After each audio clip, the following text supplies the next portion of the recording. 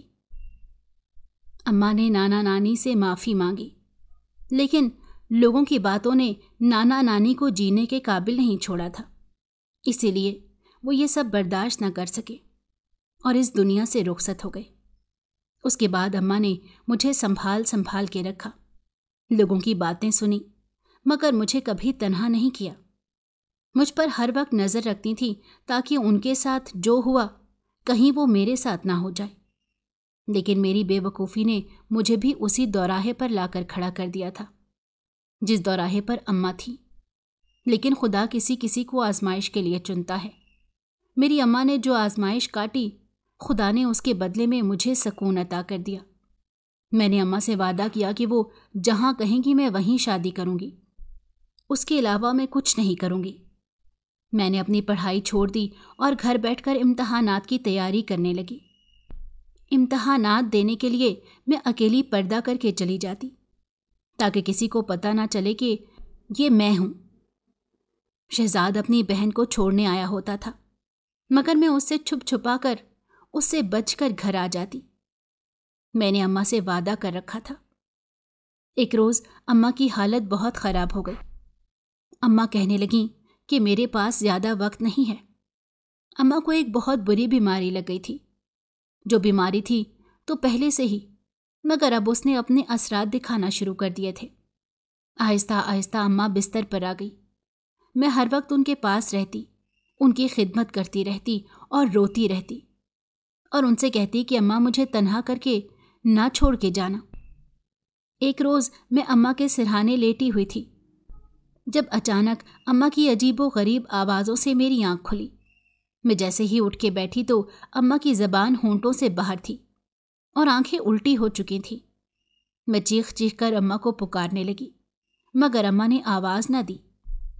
اماں اس دنیا سے جا چکی تھی اور اماں کا اس دنیا سے جانا میری زندگی کو ہلا کر رکھ دیا تھا۔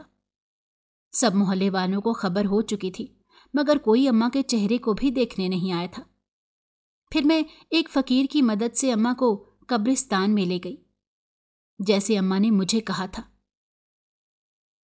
میری طوائف ماں کا انتقال ہوا تو کوئی بھی جنازہ پڑھانے کو تیار نہیں تھا، لیکن اچانک ہی مجھے ماں کی بات یاد آئی کہ میری میت کو رات کے 12 بجے قبرستان لے جانا، جنازہ پڑھانے والے خود ہی آ جائیں گے۔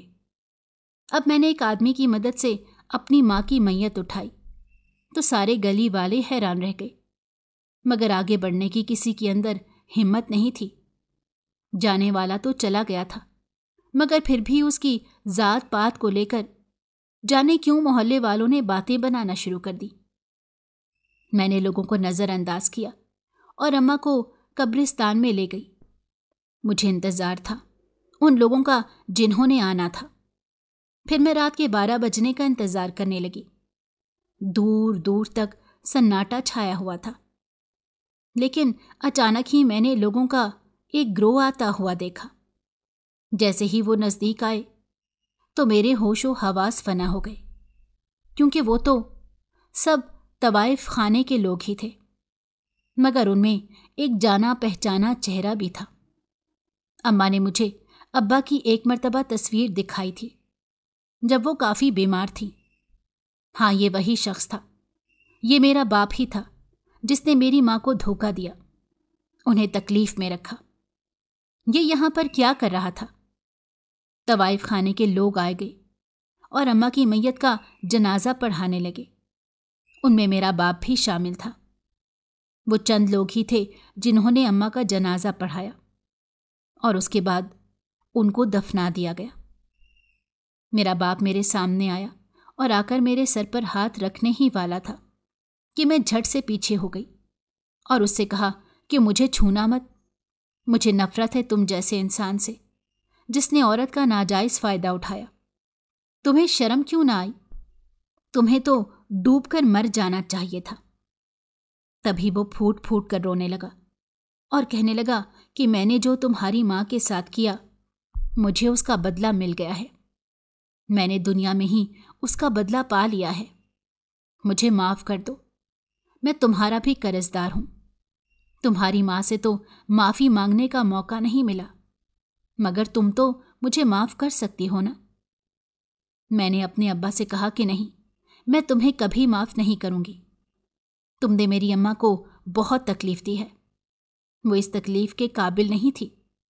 وہ تو اتنی صابر عورت تھی، اتنی نیک تھی، لیکن تم نے ان کو داغدار کر دیا، نہ صرف ان کو بلکہ مجھے بھی۔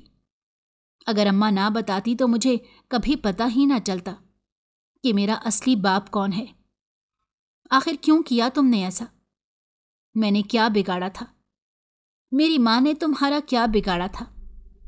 یہ تم حقیقت نہیں جانتے تھے کہ جو تم نے گھٹیا حرکت کی ہے اس کے بعد اس کا انجام کیا ہو سکتا ہے۔ میں اس کو باتوں پر باتیں سنا رہی تھی، وہ خاموشی سے میری باتیں سنتا جا رہا تھا۔ میں نے اسے کہہ دیا تھا کہ آج کے بعد میرے سامنے مت آنا، ورنہ میں نہیں جانتی کہ میں تمہارے ساتھ کیسا سلوک کروں گی۔ اتنا کہہ کر میں قبرستان سے نکل آئی۔ رو رو کر میرا برا حال ہو چکا تھا۔ میں اپنے گھر آئی اور گھٹنوں پر سر رکھ کر رونے لگی۔ اماں کا جانا مجھے اکیلا کر گیا تھا، مگر میں جانتی تھی کہ مجھے اپنے ہی بل بوتے پر جینا ہے۔ میں نے اسی روز فیصلہ کر لیا تھا کہ میں شادی نہیں کروں گی، کسی مرد پر تو بھروسہ کسی صورت نہیں کروں گی۔ اور پھر میں نے اپنی محبت کو ادھورا چھوڑ دیا۔ میں نے اچھی نوکری شروع کر دی جس سے مجھے بہت منافع ہوا۔ آہستہ آہستہ میں نے عزت کمانا شروع کی، اور پھر بے شک رب کی ذات عزت دینے والی ہے۔ میری ماں ساری زندگی عزت کے لیے ترس گئی، مگر خدا کا شکر تھا کہ اس رب نے میرے لیے عزت رکھی تھی۔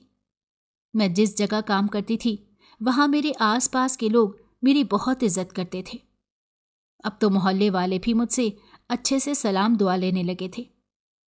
اب کسی کو کوئی فرق نہیں پڑتا تھا کہ میں کس کی بیٹی ہوں۔ وجہ صرف میرا کاروبار تھا، میرا کام تھا، جس نے میری شخصیت ہی بدل دی تھی۔